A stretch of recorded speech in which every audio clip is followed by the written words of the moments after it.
Welcome to national rankers. मैं हूं अभा गुप्ता सेरीवाल और हम पढ़ रहे हैं क्लास 12 का अकाउंट, जिसमें चैप्टर 10 ऋण पत्रों का शोधन ये हम पढ़ रहे हैं। इससे संबंधित काफ़ी थ्योरी मैंने आपको बताई है, न्यूमेरिकल प्रॉब्लम्स भी हमने सॉल्व किए हैं। अब मैं आपके लिए लेकर आई हूँ ऑब्जेक्टिव टाइप क्वेश्चंस जो एग्ज़ाम में अक्सर आते हैं। आपको ऑब्जेक्टिव टाइप क्वेश्चन सॉल्व करने के लिए थ्योरी की आवश्यकता है, आप उसको बहुत अच्छे से थ्योरी पढ़ें। सबसे पहला जो हमारा ऑब्जेक्टिव टाइप क्वेश्चन है वो है सही विकल्प का चुनाव कीजिए। एक क्वेश्चन दिया गया है, उसके 4 विकल्प दिए हैं, उसमें जो सुटेबल है, जो सही है, वो आपको टिक करना है। आइए देखते हैं क्वेश्चन है हमारा, ऋण पत्रों के शोधन पर लाभ में से निकाली गई राशि का हस्तांतरण करते हैं। अब ऋण पत्रों का शोधन करने के लिए जब भी कोई अमाउंट निकाली जाती है लाभ में से, उसको हम ऋणपत्र शोधन कोष खाते में ट्रांसफ़र करते हैं, मतलब डिबेंचर रिडम्पशन रिजर्व अकाउंट में उसको ट्रांसफ़र किया जाता है। तो इसका उत्तर हो जाएगा ऋणपत्र शोधन कोष खाते में। इसके बाद अगला है संचित लाभों का विनियोग किया जाता है। संचित लाभ मतलब एक्यूमुलेटेड प्रॉफिट। अब किसमें विनियोग किया जाता है, आप देखिए, शोधन कोष विधि में, वार्षिकी आहरण विधि में, परिवर्तन विधि में और खुले बाजार में क्रय विधि में। तो ये हम कब विनियोग करते हैं? शोधन कोष विधि में। जब फंड मेथड हम बनाते हैं, रिडम्पशन फंड मेथड जब बनाई जाती है, तो उसमें एक सर्टेन अमाउंट का इन्वेस्टमेंट हर साल किया जाता है। इसके बाद यदि 1 लाख रुपए के ऋण पत्रों का निर्गमन 10,000 रुपए के बट्टे पर किया गया, जो कि 4 वर्ष बाद शोधनीय हो, तो लाभहानि विवरण से वार्षिक बट्टा अपलिखित किया जाएगा। कितना डिस्काउंट दिया जाएगा ये हमको बताना है। 1 लाख रुपए के ऋण पत्रों का निर्गमन है और कितने बट्टे पर किया गया है? 10,000 रुपये बट्टे पर किया गया है और 4 वर्ष के बाद हमको शोधन करना है। शोधन मतलब भुगतान करना है। तो लाभहानि विवरण से वार्षिक बट्टा कितना लिया जाएगा? उसका 25%, मतलब 2500 रुपये। ऋण पत्रों का शोधन किया जा सकता है लाभ में से अंशों में परिवर्तन के द्वारा, नए अंशों में परिवर्तन के द्वारा और उपयुक्त सभी के द्वारा। तो जब हमने ऋण पत्रों के शोधन की विधि पढ़ी थी, तो हमने पढ़ा था कि ऋण पत्रों का लाभों में से शोधन किया जा सकता है, खुले बाजार से खरीदने के बाद शोधन किया जा सकता है, अंशों में परिवर्तित करके शोधन किया जा सकता है। अर्थात उपरोक्त सभी विधियों से हम ऋण पत्रों का शोधन कर सकते हैं। तो ये आ जाएगी उपयुक्त सभी। ऋण पत्रों के शोधन के लिए ऋण पत्र शोधन संचय अनिवार्य है। कितने प्रतिशत से बनाना अनिवार्य है? सेबी की गाइडलाइन के अनुसार अंकित मूल्य का 25%। तो ये थे हमारे सही विकल्प। अब इसके बाद आ रहे हैं रिक्त स्थान। रिक्त स्थानों की पूर्ति कीजिए। सत्य असत्य। निम्नलिखित का सत्य असत्य में उत्तर दीजिए। अब हमको ये बताना है कि ये जो दिए गए कथन हैं ये सत्य हैं या असत्य हैं। ऋण पत्र शोधन संचय बनाना सभी कंपनियों के लिए ज़रूरी होता है क्या? नहीं ज़रूरी होता है। कुछ कंपनियां हैं, बैंकिंग कंपनीज हैं, इंफ्रास्ट्रक्चर कंपनीज हैं, जिनको ये सब बनाना ज़रूरी नहीं होता है। सेबी की गाइडलाइंस हैं जिसमें कुछ स्पेसिफाइड कंपनीज को, बैंकिंग कंपनीज को, जिन पर भी आरबीआई का कंट्रोल होता है, फाइनेंशियल इंस्टीट्यूशंस, उन सबको डीआरआर बनाना कंपलसरी नहीं होता है। तो ये जो कथन है वो क्या है? असत्य है। यहाँ हम लिख देंगे असत्य। ऋणपत्र शोधन पर प्रीमियम खाता एक व्यक्तिगत खाता है। सत्य।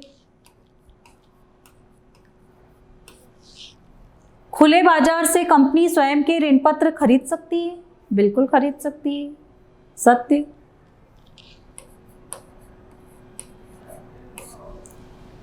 ऋण पत्रों को अंशों द्वारा परिवर्तित किया जा सकता है। बिल्कुल, जो परिवर्तनशील ऋण पत्र होते हैं उनको ये विकल्प होता है कि वो चाहें तो अपने ऋण पत्रों को एक निश्चित समय के बाद अंशों में परिवर्तित कर सकें। तो ये भी सत्य हो गया हमारा। इसके बाद ऋण पत्रों का शोधन प्रीमियम पर किया जा सकता है। ऋण पत्रों का शोधन 3 तरीके से बताया था मैंने आपको। सममूल्य पर किया जाता है, प्रीमियम पर किया जाता है और बट्टे पर किया जाता है। तो ये कथन भी हमारा क्या हो गया? सत्य हो गया। तो यहाँ पर भी हमने लिख दिया सत्य। Welcome to national rankers. मैं हूँ आभा गुप्ता सेरीवाल और हम पढ़ रहे हैं क्लास 12 के अकाउंट में चैप्टर 10 ऋण पत्रों के शोधन से संबंधित कुछ ऑब्जेक्टिव टाइप क्वेश्चंस। इन ऑब्जेक्टिव टाइप क्वेश्चंस में इसके पहले मैंने आपको चूज द करेक्ट ऑप्शन, सही विकल्प और सत्य असत्य बताए थे। अब हम करेंगे एक शब्द में उत्तर दीजिए। ये जो एक प्रश्न दिया गया है उसका उत्तर हमको सिर्फ एक शब्द में देना है। तो सबसे पहले जो हमारा क्वेश्चन आ रहा है वो है कि कंपनी अपने ऋण पत्रों को रद्द करने के लिए किस विधि का उपयोग करती है। जब कंपनी को अपने स्वयं के ऋण पत्र रद्द करना होते हैं या विनियोग करना होते हैं तो ऐसी कंडीशन में कंपनी खुले बाजार से अपने स्वयं के ऋण पत्रों को खरीद लेती है। तो यहाँ हम उत्तर इसका लिख देंगे खुले बाजार से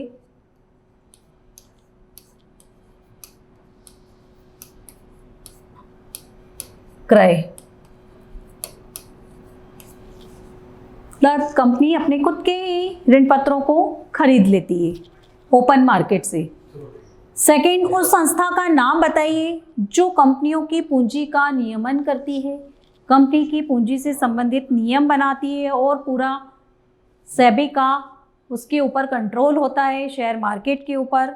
तो उसको कहा जाता है SEBI, stock exchange board of India.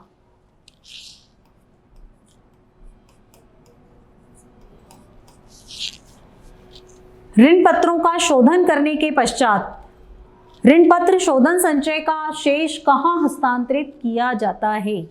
जब डिबेंचर रिडम्पशन रिजर्व अकाउंट बनाया जाता है तो उसका जो अमाउंट होता है वो जनरल रिजर्व अकाउंट में ट्रांसफ़र किया जाता है।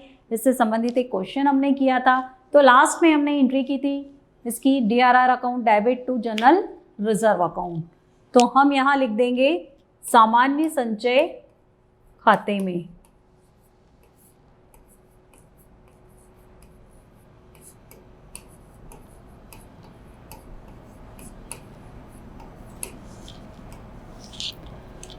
अगला है ऋण पत्रों का शोधन नए ऋण पत्रों में से किया जा सकता है। बिल्कुल किया जा सकता है। कंपनी चाहे तो पुराने ऋण पत्रों के शोधन के लिए नए ऋण पत्र जारी कर सकती है। जैसे जो पुराने ऋण पत्र थे वो 10% डिबेंचर थे। कंपनी जब उनका रिडम्पशन करेगी तो चाहे तो कंपनी 8% डिबेंचर नए वापस से इशू कर सकती है। तो इसका उत्तर हो जाएगा हाँ।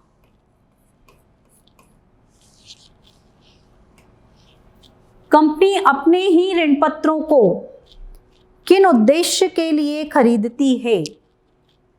कंपनी अपने स्वयं के ऋण पत्रों को 2 उद्देश्य के लिए, 2 कारणों से खरीदती है। नंबर 1 रद्द करने के लिए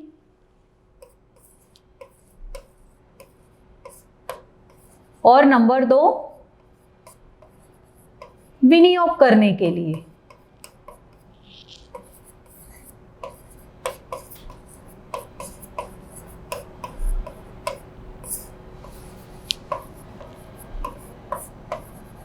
इनमें से कोई सा भी एक कारण आप इसके लिए लिख सकते हैं। अगर आप रद्द करने के लिए लिखेंगे तो भी आपका आंसर सही हो जाएगा, विनियोग करने के लिए लिखेंगे तो भी आपका आंसर सही होगा। तो ये था हमारे एक शब्द में उत्तर। जब एक शब्द में इस टाइप के क्वेश्चन पूछे जाते हैं तो हमको उसको इस तरीके से सिर्फ एक ही शब्द में उसका उत्तर देना है। बहुत ज़्यादा लिखने की उसमें हमको ज़रूरत नहीं होती है। इसके बाद अगला हमारा आ रहा है सही जोड़ियाँ बनाइए। सारणी अ को हमें सारणी ब से मैच करना है। सारणी अ में दिया गया है हमको ऋण पत्र शोधन संचय। अब ऋण पत्र शोधन संचय में कितनी अमाउंट हमको देखना है। ऋण पत्र शोधन कोष ये मैच नहीं होगा, पूंजीगत लाभ भी नहीं होगा, शोधन की विधि भी नहीं होगी। ओनली हमारा 25% इससे मैच हो रहा है कि ऋण पत्र शोधन कोष मतलब डिबेंचर रिडम्पशन रिजर्व अकाउंट जब बनाया जाता है तो उसमें 25% राशि ट्रांसफर करना होती है। ये फर्स्ट हो गया हमारा। इसके बाद ऋण पत्र शोधन विनिमय। इसी तरह से जब ऋण पत्र शोधन विनिमय मतलब इन्वेस्टमेंट अकाउंट में जब ट्रांसफर करना होता है तो वो 15% अमाउंट उसमें ट्रांसफर की जाती है। सिंकिंग फंड तालिका। सिंकिंग फंड तालिका जो होती है वो ऋण पत्र शोधन कोष के अंतर्गत बनाई जाती है।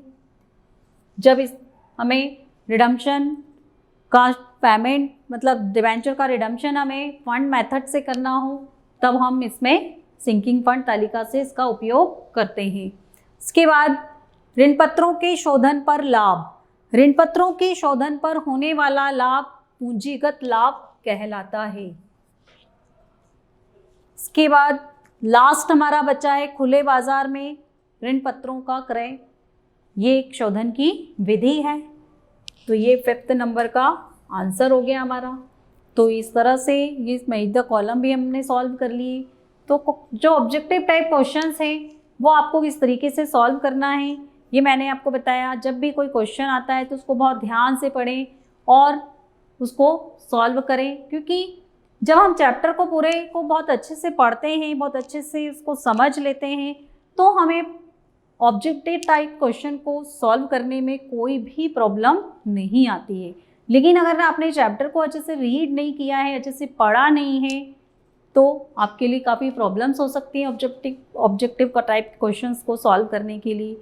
तो इसलिए हमेशा मैंने इससे पहले भी आपसे कहा है कि हमेशा चैप्टर को बहुत अच्छे से रीड करिए, आप उसके एक एक कंटेंट को समझने की कोशिश करिए और अपने जो परसेंटेज है वो आप इस तरीके से बढ़ा सकते हैं। Thank you.